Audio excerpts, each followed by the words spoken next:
directly upon property according to its value. It is generally spoken of as the property tax or ad valorem.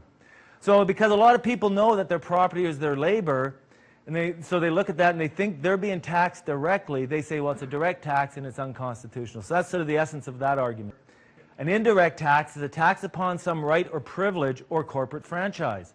Ordinarily, all taxes paid primarily by a person who can shift the burden upon someone else or who are under no legal compulsion to pay them are considered indirect taxes.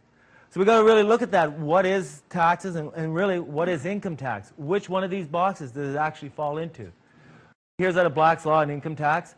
It basically goes here. An income tax is not levied upon property, funds or profits, but upon the right of an individual or corporation to receive income or profits.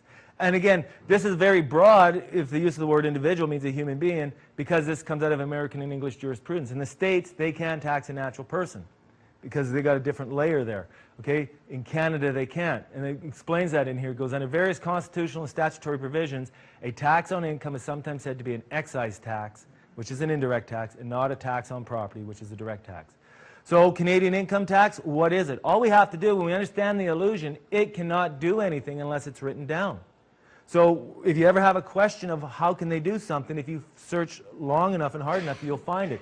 We just got to go to Canada Customs and Revenue Agency Act 1999, they're now called CRA, and find out what authority, what jurisdiction do they have. It's an act to establish CCRA and amend and repeal other acts as a consequence. The powers, duties, and functions of the minister extend to all matters over which Parliament has jurisdiction. So what does Parliament have jurisdiction over? Direct taxes or indirect taxes? Just indirect taxes. So it's going to say not by law assigned to any department, board, or agency of the government other than the agency relating to duties of customs, which is an excise, duties of excise, stamp duties, internal taxes, unless otherwise provided, including income tax. So what is income tax? It's an internal federal tax. So somehow inside this box is the only place that that income tax system actually exists. As we move forward, before we get into that, we want to also clear up some, how would you say, misconceptions or myths or things that you might hear, because a lot of people are angry about taxes for some reason. I don't know. And so sometimes that anger comes out and say, well, income tax is a big fraud, and it's illegal, and it's this, it's unconstitutional. So we want to go through here and just give you some facts behind that, so when you hear that, you can help correct that person and direct them in the right way. Okay, you'll hear, is the illusion of income tax a fraud? Okay, we look at that. Now it may feel like it, but legally, no, it's not a fraud. And the reason it's fraud, when you start looking at the complexity of the game, is they should have told us all this. But they got this nice little legal maxim that sort of puts a little bit more responsibility on us than we were aware of. It's juris ignorantis est cum jus nostrum ignoramus. It is ignorance of the law when we do not know our own rights. And that's why we spend so much time trying to teach people what your rights are and who you really are. Because when you get to that point, you would tell at a glance that there's no way this thing could have applied to you because of all your human rights. But without the knowledge of your human rights, you have no idea how to even look at that book. So even though their game is very manipulative, very deceptive and stuff, to build a case for fraud against them, I think would be very hard. Is income tax unconstitutional? And again, I spent 6 years believing it was. I mean, I can argue an unconstitutional argument very well. There's enough stuff out there. Is it though? No. Income tax is a federal internal tax, making it an indirect tax, which is only applicable to the federal created artificial persons known as an officer. That's all income tax is. And it's well within its constitutional boundaries. Was income tax supposed to be temporary? How many people here were ever taught in school income tax was only a temporary measure?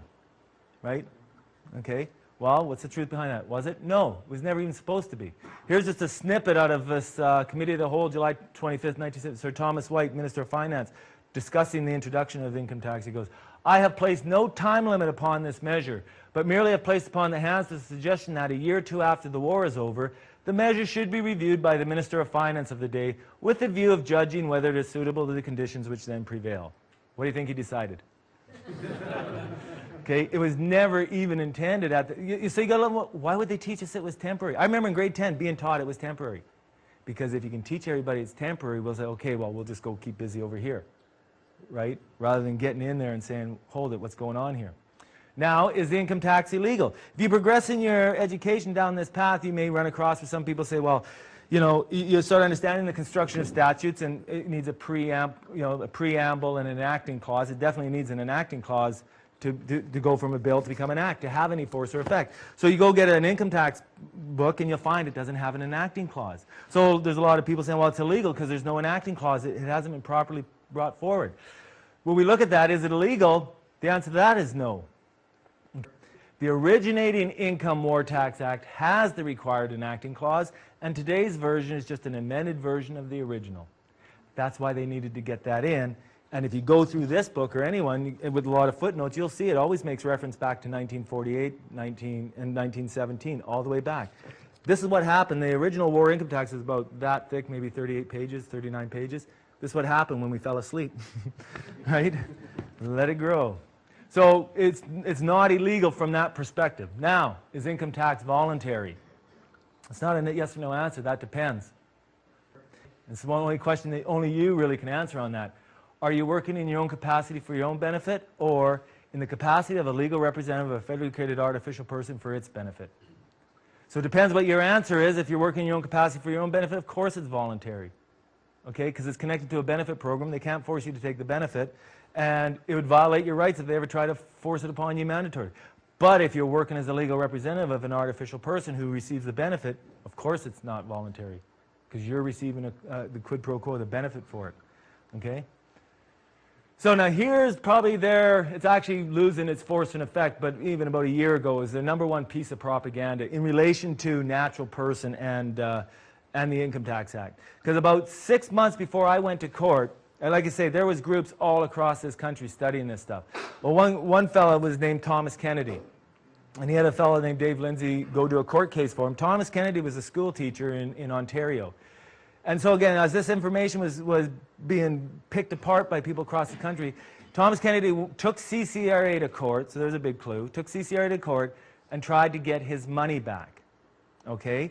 So in this case, we understand this case came with a different conclusion, but we need to understand the case. So did the judge find a natural person was a person in the income tax in the Kennedy case? In this case, in equity, yes. In this case, he did. But we need to understand the case.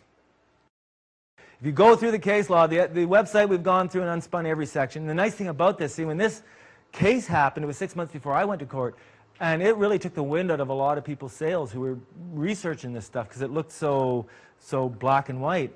I looked down and said, this is great because it allows us to get inside the mind of a judge. And before I made it to court, I went through every reason he had for judgment, and I was able to unspin it and see what he actually said. It's amazing what we read and what was actually written. So just we don't have time to get into the intricacies of this one, but if you really go through it, just from what we learned, even in the first part of this course, he goes, he had to go back to 1831 case law to support his findings. Because in 1831, because his basis for his findings were statutes are read in their natural and ordinary meaning, which means you just pick them up and read them, and you apply all the natural meanings. Well, we just realized you can't do that anymore, but back then you could. So he went back to there. And he repeatedly stated that he was driven to his conclusions based on the information provided. See, this was not a case of what is law and what isn't law. This was a civil case, effectively. Okay, and who's the burden of proof on? The person who brings the charge, the claim. Well, Kennedy took them to court, so the burden of proof was on Kennedy. And because this information wasn't developed at that time, he didn't have enough pieces to put the whole puzzle together. It was the responsibility of Kennedy to give the judge sufficient information to rule appropriately, as the judge could only consider the evidence presented because they were in a court of equity, not a court of law. When you understand this, is if two people went to court and say the argument was ice was hot.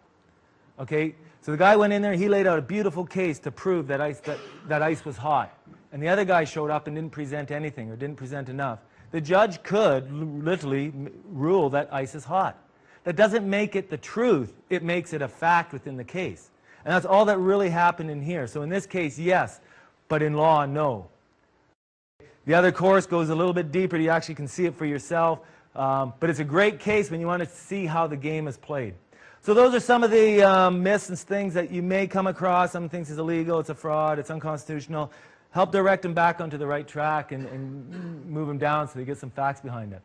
We want to drift into this GST Act. We saw earlier, right, when we looked at the GST Act, says individual means a natural person.